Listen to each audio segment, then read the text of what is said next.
Bill Clinton आप जानते हैं, यूएस के फॉरेन प्रेसिडेंट। 2004 में उनको 4 बाईपास सर्जरी हुए, 2005 में लंग सर्जरी हुआ, 2010 में 2 एंजियोप्लास्टी हुआ। मतलब सर्जरी पे सर्जरी, वो बीमार पे बीमार पड़ते गए।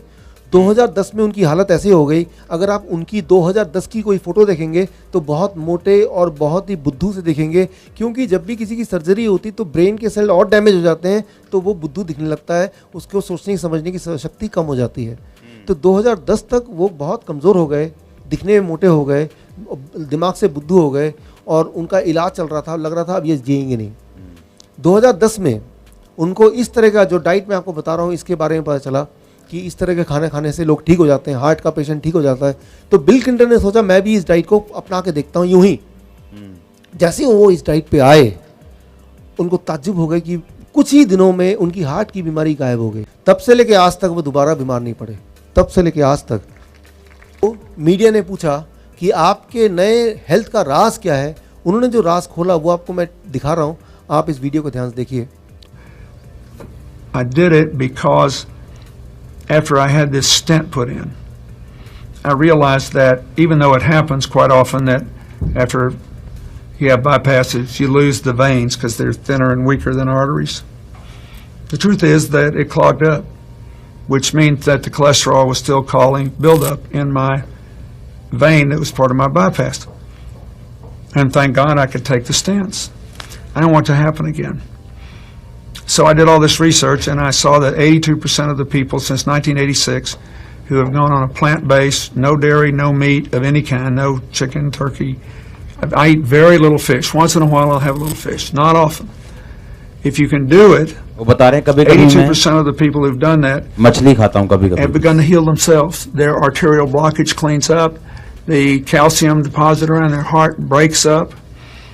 This movement has been led by a doctor named Caldwell Esselstyn at the Cleveland Clinic, Dean Ornish, whom you know, out in California, the doctors Campbell, father and son, who wrote the China study, and a handful of others. But we now have 25 years of evidence. And so I thought, well, since I need to lose a little weight for Chelsea's wedding, I'll become part of this experiment. I'll see if I can be one of those that can have a self-clearing mechanism. लेकिन यहाँ एक important बात है। तो कई बार patient मुझसे पूछते हैं, डॉक्टर साहब ये कितने दिन तक करना पड़ेगा? इसका जवाब मैं ऐसे देना चाहूँगा कि मान लो कोई गंदा है, पूरा कीचड़ उचड़ लगा है, तो बोले साफ़ होने के लिए क्या करना है? तो नहा लिया, अच्छी तरह से साफ़ हो गया। अब वो बोलेगा साफ़ रहना तो क्या करना पड़ेगा? एक दिन अगर आप नहा लेंगे तो जीवन भर साफ़ रह सकते हैं भला? नहीं रह सकते। अगर तो जीवन भर साफ़ रहना है तो एक ही तरीका है कि जीवन भर हर दिन नहाना पड़ेगा, जो कि आप करते हैं। ठीक इसी तरह से यहाँ भी सिर्फ एक दिन खाना खा लिया या 1 महीना 2 महीना, ठीक रहने के लिए, ठीक होने के लिए तो 1 महीना काफ़ी है, लेकिन ठीक होने के बाद ठीक रहना भी तो है। तो ये आपके लाइफस्टाइल का पार्ट बन जाना चाहिए। कई बार बोलते हैं डॉक्टर साहब मैं जब अब पार्टी में जाऊंगा, पिकनिक में जाऊंगा, मैरिज शादी में जाऊंगा, तब मैं बोलूँगा लोगों को ये प्लेट 1 लूँगा, फिर प्लेट 2 लूँगा, लोग मुझे मजाक उड़ाएंगे, ये सोचेंगे ये क्या आदमी है। हफ्ते में 1 दिन चीटिंग डाइट, 1 दिन फ्लेक्सिबिलिटी है। पूरे हफ्ते अगर ठीक से आपने ये खाया, 1 दिन आप चाहे तो उल्टा सीधा भी खाएंगे, कोई दिक्कत नहीं है। 1 दिन अलाउ हो गया, राइट। सो हफ्ते में 1 दिन। अब ये सवाल एक आता है साइंटिफिकली, जब इस डाइट पे कोई रहेगा तो वो बॉडी ठीक कैसे करती है? इसका जवाब मैं आपको अगले स्लाइड में दे रहा हूं। नोबेल प्राइज विनिंग साइंस कि ये डाइट क्या करता है। ये डाइट एक ही काम करता है, जब ये डाइट आप लेंगे तो ये आपके बॉडी में एक केमिकल की मात्रा बहुत बढ़ा देता है, उसे कहते हैं नाइट्रिक ऑक्साइड। और नाइट्रिक ऑक्साइड जब बॉडी में बढ़ जाता है तो क्या होता है? अब देखिए यहाँ पे ये आपका जो लाल कलर है वो आपका ब्लड वेसल है। ब्लड वेसल मतलब वो नाड़ियाँ हैं जहाँ से ब्लड फ्लो करता है, खून बहता है। और कई बार कुछ लोगों के केस में वो कहीं कहीं अटक जाता है, वो ब्लड में वेसल में कहीं पे गांठ लग जाती है या क्लॉटिंग हो जाता है या वहाँ पे कोई ना कोई रुकावट आ जाती है। उस केस पे ब्लड आगे फ्लो नहीं कर पाता। अब आप देख रहे हैं एक नीले रंग की पाइप देख रहे हैं। ये नीले रंग की पाइप को मेडिकल भाषा में बोलते हैं कोलैटरल आर्टरीज। इसको समझाने के लिए मैं उदाहरण लेता हूँ। जब आप कोई नई गाड़ी खरीदते हैं, नई कार खरीदते हैं, तो 4 पहिए के अलावा एक और पहिया होता है जिसे हम बोलते हैं स्टेपनी, 5वां पहिया।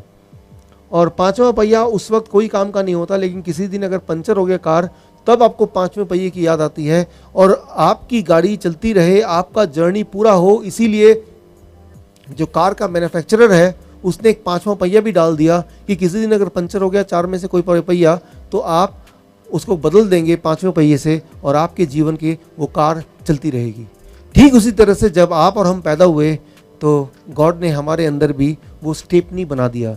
वो स्टेपनी भगवान ने जो बनाया वो दिखने में क्या है, ये नीले रंग का जो पाइप देख रहे हैं वो स्टेपनी के बराबर है।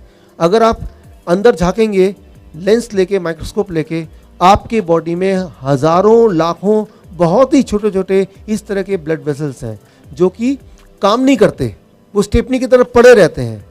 लेकिन किसी का अगर ब्लड वेसल में कभी ब्लॉकेज आ जाता है तो हार्ट अटैक से बचाने के लिए वो जो स्टेपनी है, वो जो ब्लड वेसल है वो खुल जाता है और वो इंसान को हार्ट अटैक नहीं होगा, ब्रेन स्ट्रोक नहीं होगा और उसकी लाइफ ठीक से चलती रहेगी। अब यहाँ पे एक सवाल आता है, अगर ये स्टेपनी हम में से हर एक के बॉडी में ऑलरेडी बना हुआ है तो कुछ लोगों को हार्ट अटैक क्यों आता है, कुछ लोगों को ब्रेन स्ट्रोक क्यों आता है? जवाब ये है, इमेजिन कीजिए आपके कार रास्ते में पंचर हो गई, आपका स्टेपनी भी है, लेकिन स्टेपनी होना ही सफिशिएंट नहीं है।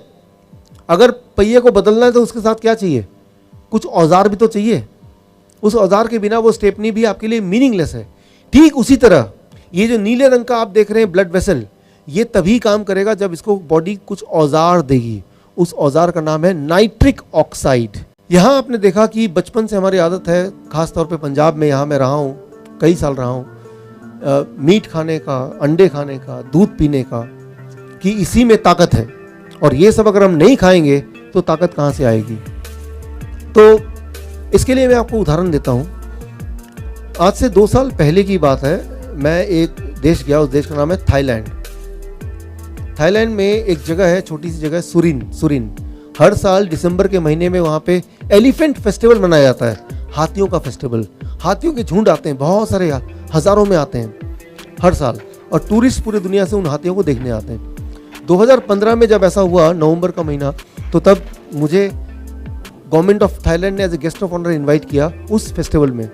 तो फेस्टिवल में मैं गया और मैंने देखा कि वहाँ पे हाथी, खूब सारे हाथी चारों तरफ दिखे, और वहाँ पे मुझे मिलाया गया हाथी के डॉक्टर से, डॉक्टर पिटारा, हाथी के डॉक्टर। आदत से मजबूर मैंने उनसे सवाल पूछा, क्या हाथी को कभी कैंसर होता है? जवाब मिला नहीं होता। फिर मैंने पूछा, हाथी को डायबिटीज़ तो होती होगी? जवाब आया, वो भी नहीं होती। मैंने कहा, हार्ट की बीमारी तो होती होगी? कहा नहीं, हाथी में हार्ट की बीमारी भी नहीं पाई गई। फिर मैंने पूछा, हाथी का ब्लड प्रेशर हाई तो होता होगा? कहा, ऐसी कोई मशीन बनी नहीं जिससे ब्लड प्रेशर हाथी का नापा जाए, लेकिन लगता यह है कि ब्लड प्रेशर भी उनका नॉर्मल ही रहता है। मन में ख्याल आया, जब हाथी बीमार पड़ते ही नहीं है तो हाथी का डॉक्टर रखने की जरूरत भी क्या है। जब मैं ये सोच ही रहा था कि एक अनाउंसमेंट पे मेरा ध्यान गया। वो अनाउंसमेंट कुछ ऐसा था कि कृपया करके हाथी को इंसानी खाना ना दें, हाथी बीमार पड़ जाएंगे। बोलने का मतलब है कि एक ही कंडीशन में हाथी बीमार पड़ता है, जब उसको पका के खाना देते हैं, राइट। छोले भटूरे दे देंगे, ब्रेड दे देंगे, दूध पिला देंगे, रोटी दे देंगे, चावल दे देंगे, that is the only condition जब वो बीमार पड़ता है। फिर मैंने देखा कि पूरी सड़क जो भरी थी थोड़ी देर पहले, फल और सब्जी से बिखरे हुए थे, लोगों ने वहाँ बिछा के रखे थे, हाथी खा खा के उनको ख़त्म कर दिया। तो हाथी का डाइट क्या है? Fruits and vegetable. तो दुनिया का, इस प्लेनेट का जो स्ट्रॉन्गेस्ट एनिमल है, उसका जो डाइट है वही तो आपका डाइट है, फ्रूट्स एंड वेजिटेबल। जिम जाने वाले ये सोचते हैं कि सबसे ज़्यादा प्रोटीन तो अंडों में है या चिकन में है, सबसे ज़्यादा कैल्शियम तो दूध में है, सबसे ज़्यादा कैल्शियम, सबसे ज़्यादा प्रोटीन, सबसे ज़्यादा कार्बोहाइड्रेट, कि मुझे वो खाना चाहिए जिसमें सबसे ज़्यादा प्रोटीन हो, वो खाना चाहिए जिसमें सबसे ज़्यादा कैल्शियम हो। मैं आपको इसका जवाब देता हूँ। सबसे ज़्यादा जो प्रोटीन है दुनिया में वो है बालों में। तो बाल क्यों नहीं खा लेते आप? चिकन से भी ज़्यादा प्रोटीन है। कोई भी जानवर को देखा कभी बाल खाते हुए किसी का? क्यों नहीं खाते? इसमें सबसे ज़्यादा प्रोटीन जो दुनिया में है वो बालों में है। हम तो नहीं खाते इसको, खा लीजिए इसको। दुनिया में सबसे ज़्यादा कैल्शियम है नाखून में, तो नाखून क्यों नहीं खा लेते? फेंक क्यों देते भाई? खाइए, सस्ता है, फ्री में है। सबसे ज़्यादा कार्बोहाइड्रेट दुनिया में है वो है लकड़ी में, तो लकड़ी चबा लीजिए, उसको भूरा करके उसको पेट में पानी से पी जाइए। और मैं ਤੁਹਾਨੂੰ गारंटी देना, ये डाइट औखी लगदी पई है ਤੁਹਾਨੂੰ। ਮੈਨੂੰ भी पहला ਜਦੋਂ मैं पढ़ी सी ना, पहला ਜਦੋਂ मैं सुनी सी, ਮੈਨੂੰ बहुत औखी लगी है, लेकिन ये औखी है नहीं, ये कठिन नहीं है डाइट ये वाली, ये मुश्किल बिल्कुल नहीं है डाइट। ਇਹ 2 ਦਿਨ ਲੱਗਦਾ, 3 ਦਿਨ ਲੱਗਦਾ, 4 ਦਿਨ ਲੱਗਦਾ, ਉਸ ਤੋਂ ਬਾਅਦ ਤੁਹਾਨੂੰ ਆਦਤ ਪੈ ਜਾਂਦੀ ਔਰ ਤੁਸੀਂ ਦੂਸਰਾ ਖਾਣਾ ਜਿਹੜਾ ਤੁਹਾਨੂੰ ਪਚਣਾ ਨਹੀਂ, ਤੁਹਾਨੂੰ ਲੱਗਣਾ ਕਿ ਨਹੀਂ ਯਾਰ ਮੈਨੂੰ ਚਾਹੀਦਾ ਹੀ ਇਹ ਹੈ ਕਿ ਮੈਂ ਲੰਬਾ ਜੀਣਾ ਚਾਹਨਾ ਤੇ